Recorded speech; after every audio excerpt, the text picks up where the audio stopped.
బాలరాజు పంపించిన వీడియోలో అది వీడియో మార్ఫింగ్ చేశారు. అందులో బాలరాజు నేరస్తుడు కాదు అని చెప్పేసి అయితే డిఫెన్స్ లాయర్ చెప్తూ ఉంటాడు. జడ్జి అదంతా వింటూ ఉంటాడు. ఇక బాలరాజు ఆపోజిట్ డిఫెన్స్ లాయర్ అయితే బాలరాజు ట్రాక్ రికార్డ్ ఒకసారి చూసుకోండి. ట్రాక్ రికార్డ్ బట్టి కూడా మనం నిర్దోషిని పరిగణించవచ్చు. తన గుణగుణాలని తెలుసుకోవచ్చు అని చెప్పేసి అంటూ ఉంటాడు. ఇక బాలరాజు గత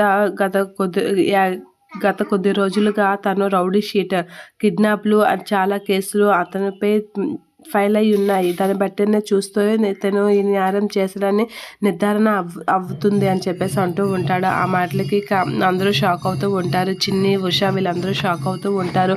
ఇతనే ఈ నేరం చేశారు, వీళ్ళు ఈ నేరం నుంచి ఇతన్ని తప్పించడానికి చాలా ప్రయత్నిస్తున్నారు అని చెప్పేసి అయితే ఆ లాయర్ అంటూ ఉంటాడు. ఆ మాటలకి జడ్జి అయితే వాదనలు విన్న తర్వాత జడ్జిమెంట్ ఇవ్వడానికి రెడీ అవుతూ ఉంటాడు. ఇక బాలరాజు అయితే భయపడుతూ ఉంటాడు. కేసు నా మీదకి వచ్చేస్తుందని అయితే భయపడుతూ ఉంటాడు. ఇక కావేరి కూడా భయపడుతూ ఉంటుంది. ఇక జడ్జి అయితే ఇద్దరు వాదనలు విన్న తర్వాత జడ్జిమెంట్ రాసేసరికి ఏం తీర్పిస్తారో అనేది టెన్షన్ పడుతూ ఉంటుంది. ఉషా తడి ఒకసారిగా నో అని చెప్పేసి గట్టిగా అరుస్తూ ఉంటుంది. అలా అరగానే అందరూ షాక్ అవుతూ ఉంటారు. ఏంటి ఇలా అరిచింది అని అయితే షాక్ అయ్యి అందరూ అలా చూస్తూ ఉంటారు. ఆపండి అని చెప్పేసి గట్టిగా అంటూ ఉంటుంది. అలా అనగానే బాలరాజ్ కూడా షాక్ అవుతూ ఉంటాడు. అలా చూస్తూ ఉండిపోతూ ఉంటాడు ఉషా వైపు. ఇక ఉషా అయితే అతను మంచివాడు, అతను ఈ నేరం చేయలేదు అని చెప్పేసి అయితే అంటూ ఉంటుంది. ఆ మాటలకి ఒకసారిగా చిన్ని షాక్ అవుతూ ఉంటుంది. ఏంటి ఉషా మేడంకి తెలుసా నిజం అనేది అనుకుంటూ ఉంటుంది.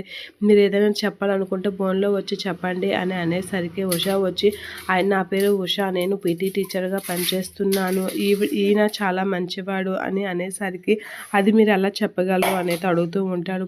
నేను పనిచేసిన స్కూల్ పిల్లల్ని ఆటోలో తీసుకొస్తూ ఉంటాడు. పిల్లలందరూ తను మంచివాడని చెప్తాడు.